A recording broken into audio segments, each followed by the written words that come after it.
My name is Jarwin Navarrete. I'm with PickFactor.com, and today I'm joined by former Washington Redskins and Denver Bronco running back Clinton Portis. Clinton, how's it going, man? Good, bro. What's going on? Oh, man, great time. So, listen, Clinton, lots of exciting things going on here in Washington, especially with this Redskins team. You are a two-time Pro Bowler. I mean, this AP second team, do I need to go down the list? And you're a vet. You've done it all, Clinton, in the league. So I really want to get down and dirty with you with a lot of things. There's mini camp. There's a DeSean Jackson signing.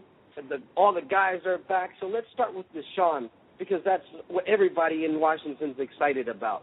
DeSean plays for the Philadelphia Eagles.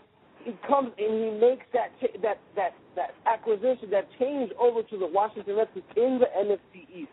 Clinton, you know what that's like. What does that mean for the Washington Redskins? Well, I think it's going to be great for the Redskins. I think DeSean is familiar with the NFC East, so it's good that he stayed in it. I think at least 2 games out of the year he's going to be extra motivated to go back and return the favor against the team that let him go. So I think the addition of DeSean Jackson to the Washington Redskins will go along in tandem to make the starting receiver for Pierre Garçon, and you got RGIII finally back healthy. You can expect him to be 100% this year. Alfred Morris to be healthy and fresh. So I expect a lot out of the Redskins. It's going to be really exciting. With that in mind, that you mentioned a few of those names. DeSean Jackson, we know what he's done in the past. 3-time Pro Bowler, you name it, he's been there as well. He's got the accolades. And he's a big guy. He shows up in the game big time. But the thing about it is he's going to open up other things. Pierre Garçon, like you mentioned. What does it mean to have a DeSean Jackson in that offense for the other wide receivers, for that Alfred Morris, for even that Robert Griffin III, that we have seen that he has the capability of being a weapon in the running game, not only in the passing game, and hopefully it seems like he's going to be 100% healthy, being able to bring both dynamics to the game. What does that really mean, though, for that offense, and what will it create in terms of opportunities? Well, I think if you look at it in the passing game, it's going to definitely open up the passing game, having Pierre, having your slot receiver come out and really play against the linebacker or the nickelback in most occasions. That's going to open it up for the tight end who's going to be in a mismatch. You can't sit an extra guy over the top of the tight end when you got to definitely stick an extra guy back in the secondary, worrying about Pierre or DeSean blowing the top off the coverage. So it's going to keep guys out of the box, which is definitely going to open up the running game for Alfred Morris and RG3. If RG3 is healthy and can move around and run the ball again, if you get the combination of those guys working against a 7-man box, a 6-man box most of the time, just because you're going to have to drop that extra guy into coverage, whether it's Pierre or DeSean, let alone having to cover that tight end out one-on-one with the linebacker. I think it's going to open up so much stuff underneath, and that's going to allow for the bigger more first downs and bigger plays down the field, because teams got to pick their poison. It's either stay up, blitz, try to get the ball out of their hand and give up the big play, or play back and you got to sit in cover 2 and give up first downs and let teams march up and down the field. So as long as they can capitalize and stay healthy, I think the Redskins got a great opportunity. I'm joined by former Washington Redskins running back Clinton Portis. Now, Clinton, this draft was a little bit different than last year. The Redskins actually had a little bit of money, and they went out and spent it in DeSean Jackson. They re-signed a couple players like a Brian Orakpo and a few others, Rob Jackson. What do you think? What kind of a grade would you give the Washington Redskins, Bruce Allen, and the front office going into looking at the free agent signings and everything that's taken place so far, not counting the combine and the draft, obviously? Well, I think you got to give them. I think you definitely got to give them an A in the moves they're made. Starting out, going to get Gruden from Cincinnati, who was up and coming. You go in and you bring in an offensive coordinator that's going to give the receivers a different look, going to give players an opportunity. So you got to look at that in the signing of Gruden, and then you look at bringing DeSean in, keeping the guys that were already there. Rob Jackson has become a big part of this defense. I mean, you lose London Fletcher, who was the heart and soul of this defense. You go out and you bring Ryan Clark back, who always loved the Redskins, and, you know, we let him go to the Steelers. But I think Ryan still has some stuff in the tank.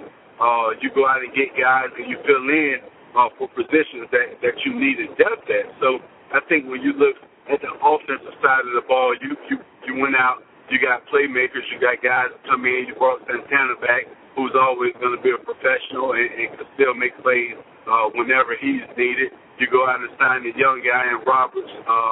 You bring him in, he's going to be a playmaker.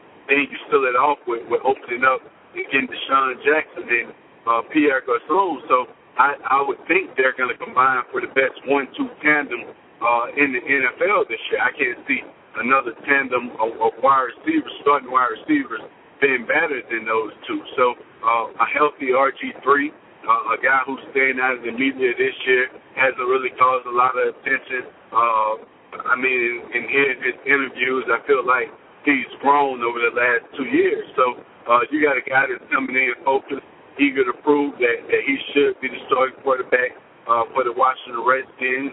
If not, you have a backup quarterback, so that allows you to have depth in case, insurance in case anything happens to RG3. So you got a bunch of guys, 1, 2, 3 deep on the depth chart who can come in and make plays. Now, Clinton, you played for many coaches. You know, from Mike Shanahan 2 different times in Denver, here in Washington. You went through the Zorn. You went through Coach Gibbs. You know what it's like to pick things up, pick up the playbook, learn it again, and re-meet the coaching staff, the head coach. What do you think this means for this young team to have a Jay Gruden come in here with all these young guns, in the sense, excited, coming back from injury, ready to go? Yes, you have to go through that learning curve and whatnot, but I can only imagine how excited this locker room is right now. What do you think is going through these guys' minds? I think the team knows they underachieved last year. You lose a Hall of Fame coach as Mike Shanahan, shake up the locker room, and you bring in a guy such as Jay Gruden, who I've only heard good things about. And I think when you look at the program, they've been out of the media late. You don't really have a bunch of guys getting in trouble in Washington. You're bringing back some familiarity in that system, and guys who want to come out and show, well, last year was a fluke. We didn't have a quarterback. They were just hit by the injury bug. I think Arakpo comes in with something to prove, going into contract year. I think he was, did he sign a new contract, or he signed a 10? They extended him for 1 year. Okay, right. So Arakpo comes in, playing on a 1-year deal, so I would think he's going to go out and return and be dominant in the sack side. Then you have guys who got to step up. You got a young linebacker for again. You lose London Fletcher, but you got guys who I think been waiting for their opportunity, especially a guy like Rob Jackson, who they had to keep, and they did. So if you can get that secondary to come up and make plays, you bring D'Angelo Hall back, who had a decent year, had a good year last year. You add Ryan Clark for safety. So Ryan Clark, Merriweather, I would think, would be the safeties. And you just look around and you say they kept pieces in place that was much needed. Yeah, again, I'm sure everyone here in D.C. is excited. Now, Clinton, before I let you go, again, I'm joined by former Washington Redskins Clinton Portis. Before I let you go, Clinton, what is this mini camp? Should fans get excited? I mean, with the new guys coming in, it can be a positive, right? What can we look forward to? I think with mini camp, you just get familiar with the offense. It's the first opportunity that everybody gets a chance to work together. You just get familiar with the offense. It's not like they're going to go in and put wrinkles in. It's going to be basic, just for guys to fly around, kind of build camaraderie, know what you need to work on moving forward. I think it's a long off season. We still got to to August before anything happens. So it's just an opportunity to get guys in, look at guys.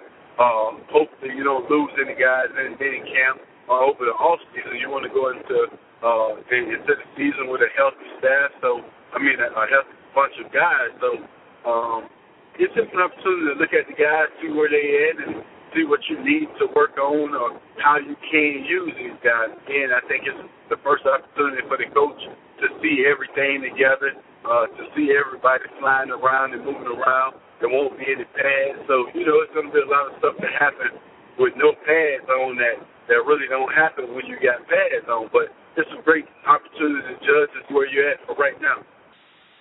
Clinton Portis, two-time Pro Bowler, former Washington Redskins. We appreciate the time here with PickFactor.com and your breakdown. Appreciate it, man. Hope to have you on soon. Have a good one.